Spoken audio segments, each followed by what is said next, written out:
Hi there, my name is Dimitris Charalambidis, and in this video, which is actually one of my videos on graph transformations, I will try to explain as good as I can the following question, which is a really common one in classes and in lessons.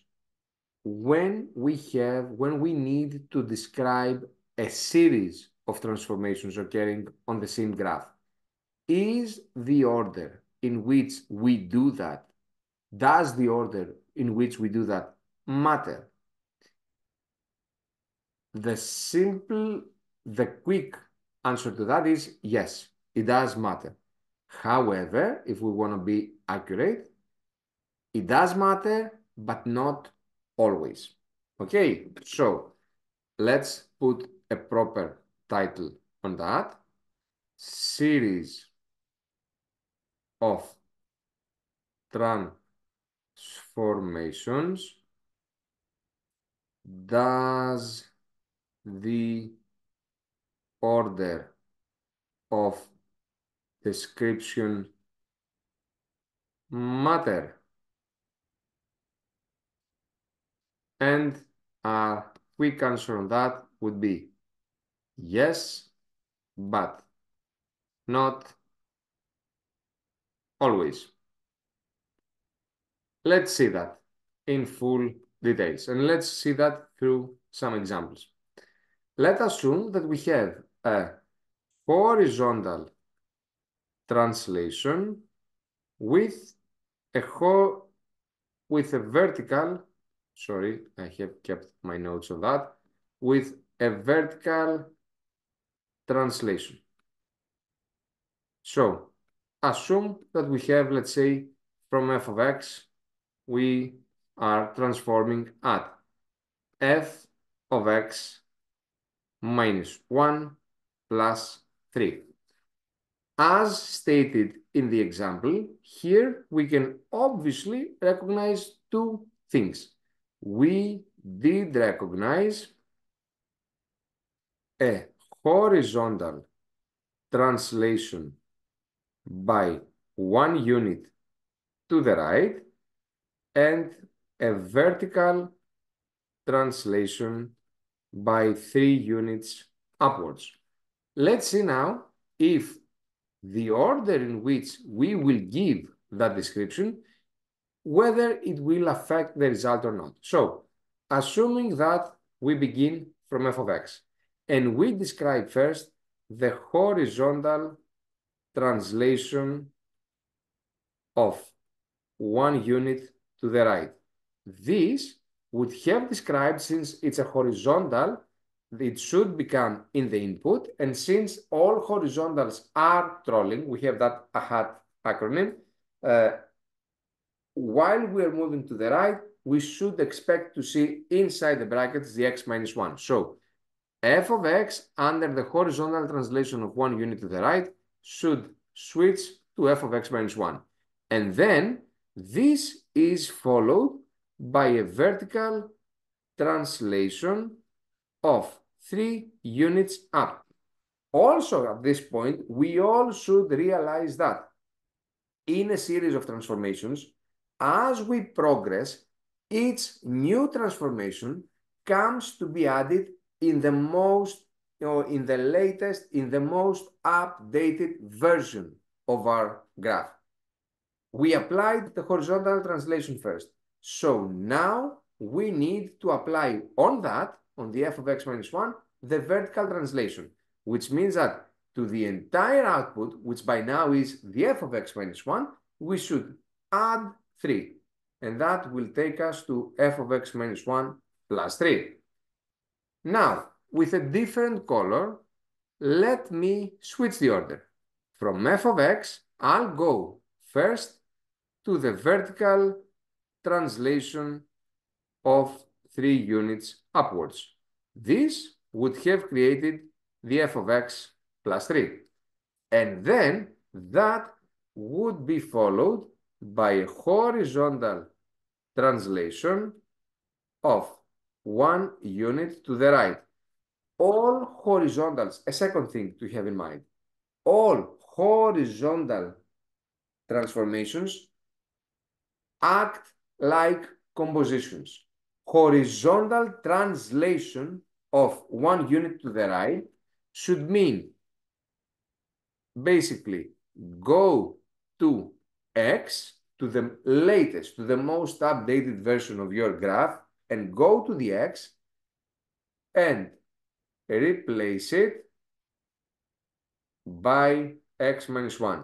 So if we go to f of X plus 3, and in place of X, we substitute the X minus 1, we would indeed get the f of X minus 1 plus 3, which means that in this specific example, where a horizontal translation and the vertical translation coexist, the order in which we described that series of transformations did not have any effect at all on the final result.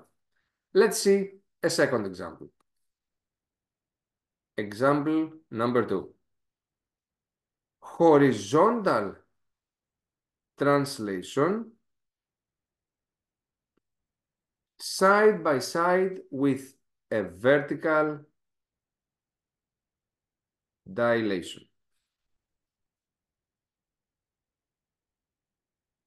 For instance, from f of X, we have a horizontal translation of vertical dilation to f of X plus 2, let's say. Or, in order not to be confused with all 2's, let's make it f of X plus 1. Here, again, we do recognize 2 changes. First of all, vertical dilation by factor 2 and horizontal translation by 1 unit to the left. Let's now change colors and let's try to play with the order. I'll do first the vertical dilation by factor 2, which means that starting from f of X, vertical dilation means multiply the dilation part, the entire output, the f of X, by factor which was 2. So we should have created 2f of X. If this is followed by a horizontal translation of 1 unit to the left, exactly because the horizontals act like compositions, this would mean go in the latest version of your graph, of your function, and instead of X, put X plus 1. That would have created the 2 f of X plus 1, which is what we wanted to create. Let me now switch the order and let's see what happens. If I do first the horizontal translation of 1 unit to the left, this again would have meant that in my latest version of f, which is the f of X, I just started applying that, I should go in X and I should substitute that by X plus 1. So that would have created f of X plus 1. If this is now followed by a vertical dilation of factor 2, this would have meant go in your latest version of your graph, of your function, which is f of X plus 1, and multiply the entire output, which is the f of X plus 1, by 2. And again, we would have produced the same result. Again, horizontal translation and vertical dilation, when they coexist, they don't affect one another. The order with which we do describe that doesn't change a thing. Let's see a third example. We said that in this video we will try to explore all possible scenarios. Horizontal dilation with a vertical translation.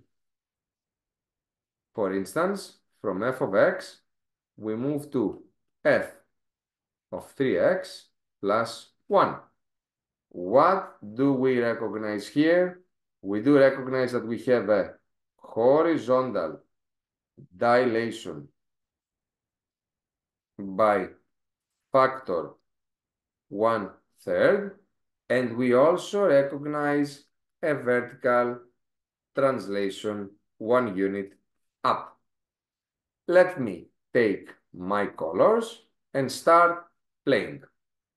From f of x, if I firstly apply the horizontal dilation by factor 1/3, that would have meant that go in the latest version of your transformation, which is the f of x, and substitute that, since you do remember that they are trolling us, not by 1/3, by 3x. So go in x and substitute that by 3x.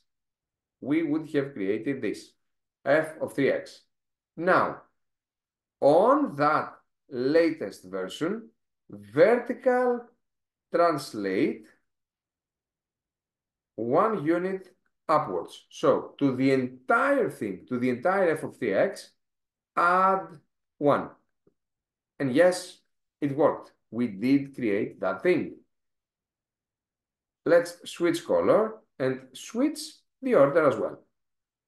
Vertical translation first, 1 unit up. So that would have led me to f of x plus 1, which is then followed by a horizontal dilation of factor 1/3, which means go in your latest version of your function, which is f of x plus 1, and instead of x, substitute that by, since we want to have the factor of 1/3, and since the horizontals are trolling, not by 1/3, but we should be seeing the 3x. So substitute that by 3x. Again, we produced the same result. So once again, when a horizontal dilation and the vertical translation coexist, nothing changes. The order with which we do these descriptions do not have any effect at all on the result.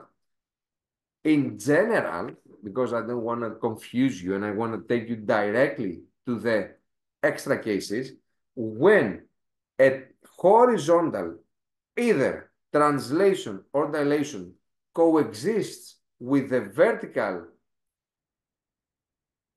dilation or translation, so we need horizontal translation, vertical dilation, vertical translation, horizontal dilation, one of a kind and not both at the same time, either horizontal or vertical. When that happens, the order with which we do the description does not change anything. The problems start coming up on surface, they do appear when both types of transformations, translations and dilations, occur both horizontally or both vertically. Let's see the case of the vertical coexistence. So we have vertical translation and a vertical dilation. For instance, from f of x to f to 2f of x plus 3. Here, with a quick look, someone could recognize that we have a vertical dilation of factor 2 and the vertical translation 3 units upwards. And let me start again playing with the orders. I'll do first the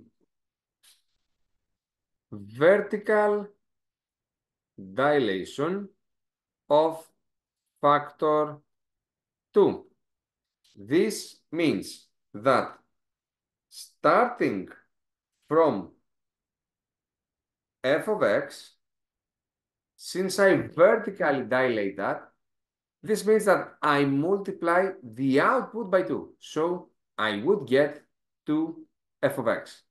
And then vertical translate 3 units up, which means that in the latest version of your function, which was the 2f of x, add to the entire thing, which is the 2f of x, add 3. If we do that, yes, we got the proper answer. We got what we wanted to create.